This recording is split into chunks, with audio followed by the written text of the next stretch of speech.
let me show you this beautiful little pond I stopped by. Oh my gosh, my legs are killing me. So, Couch to 5K update. I went outside this morning. I woke up early. Luckily the sun was already out, so I didn't get it wasn't hard to get out of bed, so that was nice. I switched the camera around so you can see this bird. Can you see it? Check that out. There are so many birds over this way, and that's fun. Anyway, I'm just going to chat to you with this lovely view because it's hard to hold it up. Couch to 5K. So today I'm out on my run. This is actually my first time ever running as a plus size individual without guilting myself the entire time about how hard it is. It is obviously harder to run with an additional 30 or whatever pounds on me than it was to run before.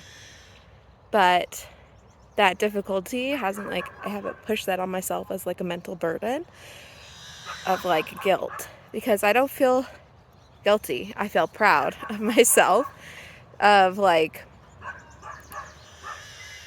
I felt like running, that's what I desired to do, and so I'm doing it. Even though it's hard, it's something that I wanted, and so I'm doing it, and I feel really good. Now, I am out of breath, and my calves hurt.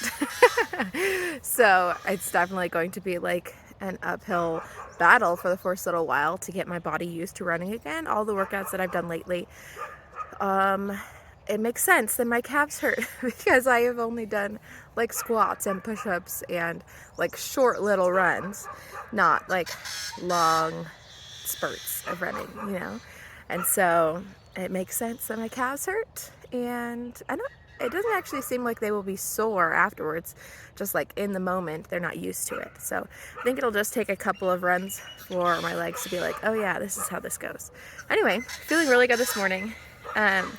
I wanted to talk a little bit about, you see that nice sweat dripping, that's nice. I wanted to talk a little bit about what it was like to start intuitive eating when I was already plus size, because intuitive eating, basically you're listening to your body and eating how much your body tells you to do, and your body generally is going to tell you to eat enough to support your body. So you're generally with intuitive eating going to stay about the same weight if you're listening to your body and different things, and especially in the beginning, if you've read the intuitive eating book or listened to anything towards it, other than just on Instagram. People on Instagram skew it sometimes, so I would say listen to actual resources from the people that are experts in the field of intuitive eating. But if you listen to any of that, you would know that at the beginning they tell you not to focus on nutrition, because that will just add to your negative relationship with food. And the focus, even nutritionists are telling you this, people that their job is nutrition, they're saying, don't focus on the nutrition, you just need to focus on healing your relationship with food first. And so that's what I have been doing. I have not been focusing on nutrition. I still enjoy nutritional foods because salad's my favorite food. So often I will get a salad when we go out to eat because it's somebody else making it, not me. And it's really hard to keep all of the fancy salad ingredients at our house all the time. Or to find the time to make a fancy salad when I'm making food for 3 other people. Wow, I can't even count how many people in my family, but lots of times we got extra folks staying over. Anyway, so it's just I have not been focusing on nutrition, and my weight has been staying about the same. I have been in the same size of clothing the entire time I've been doing intuitive eating, which in the year before that, I was gradually increasing sizes the entire time. For a year, I was just gaining sizes. And I've been in the same size, with fluctuations. I can tell, sometimes they're tighter, sometimes they're looser. And that, is really impressive to me, and a testament that I have been listening to my body, because I have not been focusing on nutrition, or in any way treating it like a diet. And, that's good. I feel I have been healing my relationship with food. I don't attach the same guilt to eating my favorite treats or whatever. And if I eat 5 mini candy bars, I'm not like, oh my gosh, I can't believe it, like I need to stop or whatever. Like because I'm listening to my body, if I eat 5 little mini candy bars, like I'm not going to be as hungry for my next meal. And so I just listen to my body at my next meal and do things that way. That being said, I do feel like because my relationship with food has improved to that point where I'm not feeling that food guilt, and I am listening more to my body throughout the day and maintaining like my general homeostasis in my life, I feel like I might be ready to start introducing nutrition. But I do feel like because I have such a history with dieting and all of that, that I feel like I have to tread lightly, like tread carefully, because I don't want to get sucked back into like thinking I'm doing intuitive eating, but actually I'm dieting.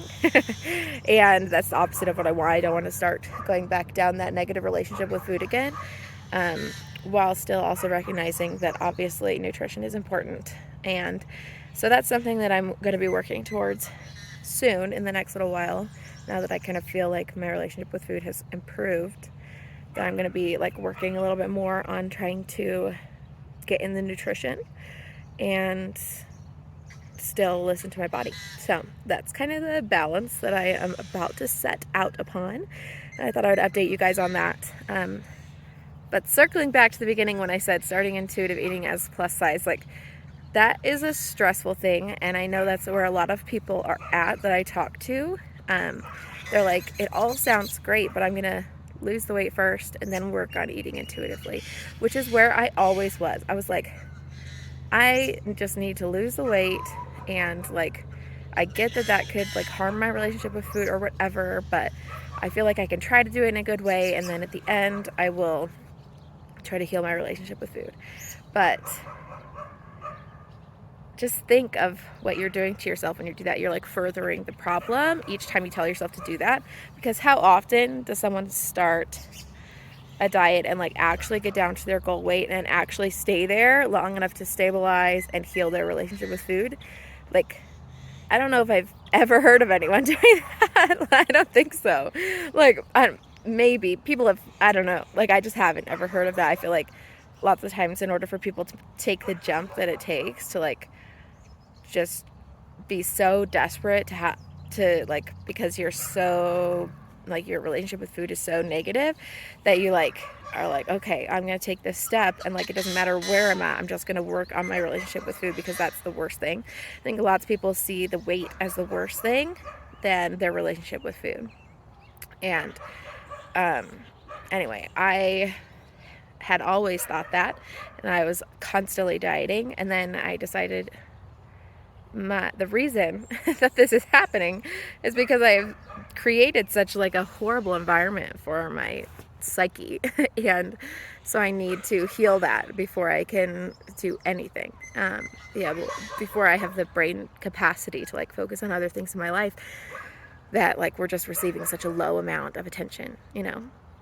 Anyway, so that's kind of where I was at, and I jumped into it, and I was like, I'm fat, what's up? It's just gonna be this way. And you know, maybe my weight will gradually go down after I heal my relationship and I have better nutrition, but I don't know. And I'm just becoming okay with investing in where I'm at right now and healing that. And yeah, so anyway, that's it for today. I'm gonna go finish my run now that I have breath again. I've got 5 more minutes, and that's probably not gonna make it back to my house, but I will try.